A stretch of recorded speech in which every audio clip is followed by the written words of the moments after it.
In October 1986, two women were discovered raped and murdered in a ditch near a field. Detective Park Duman, who had never encountered such a serious case before, was overwhelmed by the situation. Vital evidence was mishandled. The police's investigative techniques were questionable, and their forensic technology was lacking. Park believed he could identify suspects through eye contact.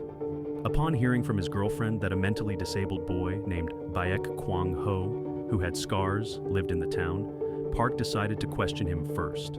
Using his eye contact method, Park instinctively suspected Baek. Park instructed his partner Cho to extract confessions from Baek through physical force and secretly record his admission of one of the murders.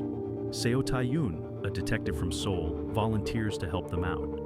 However, his approach clashes with Park's, leading to a physical confrontation during a party. Seo examines Baek's hands and concludes that they are too frail and scarred for him to have carried out such a sophisticated crime, thus exonerating him. As more killings occur, they discover that the murderer strikes on rainy nights and targets women in red attire. Female police officer Kwon Kwai-okar notices that a specific song is consistently requested on a local radio station during the nights of the murders. Despite Park's continued efforts to track down the killer, he comes up empty-handed. At the most recent crime scene, Park, Cho, and Seo all come to investigate in their own ways. However, a local man shows up, takes out lingerie, and engages in lewd behavior with a woman's red underwear. Cho accidentally steps on a twig, causing the man to flee. They pursue him into a crowd. Seo tries to attract everyone's attention, while Park recognizes the man when he bends over, revealing the red lingerie beneath his pants.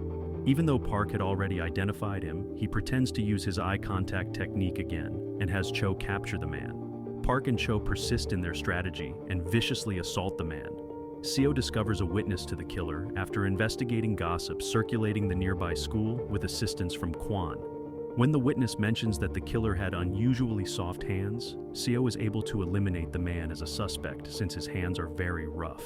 Enraged that they let their suspect slip away, Park clashes with Seo, but is interrupted by Kwon, who informs them that the same requested song by the murderer is being played. They realize it's raining and arrive too late to prevent another woman from being murdered. Park, Seo, and Cho agree to collaborate on the case.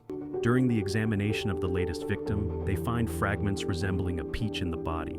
Seo converses with a schoolgirl regarding a potential suspect and assists her in applying a band-aid to a wound on her waist.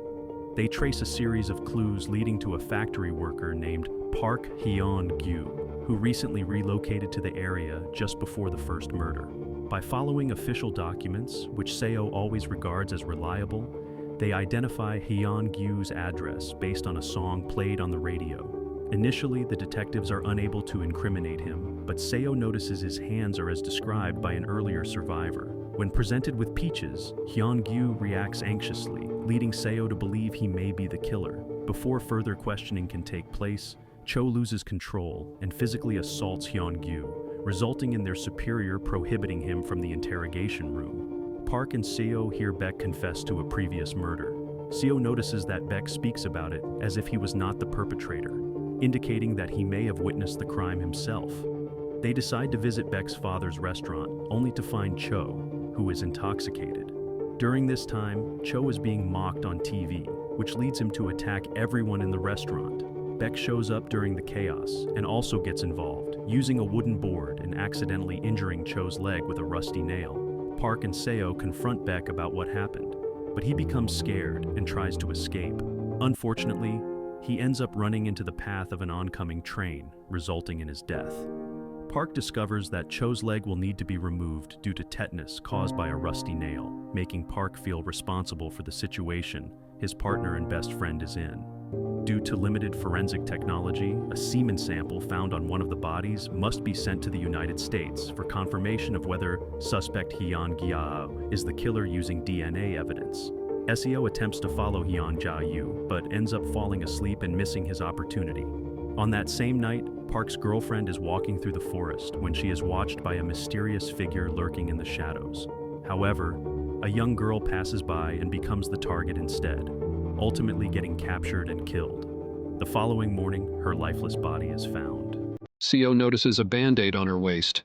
realizing she is the same schoolgirl he had befriended during his investigation into the murders. Overcome with anger and sorrow, Seo reaches his breaking point and lashes out.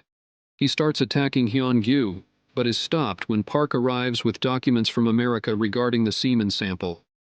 According to the papers, the sample does not match Hyun-gyu's DNA. Seo accuses the documents of being false, insisting that he knows Hyun-gyu is the murderer. Park tries using his eye contact technique on the suspect, but this time is unable to draw any conclusions like he did before. Seo tries to shoot the suspect, but Park intervenes, allowing Hyun-gyu to escape. Ultimately, the crimes remain unresolved. Years later in 2003, Park Do-man, who is now a businessman, revisits the crime scene and is informed by a young girl that another unidentified man with a regular appearance had recently been there. The little girl questioned the man about why he was observing the ditch, to which he replied that he was recalling something he had done there in the past. The movie concludes with Park recognizing the significance of this interaction and staring directly at the camera, suggesting he may be using his eye contact technique to identify the killer in the crowd.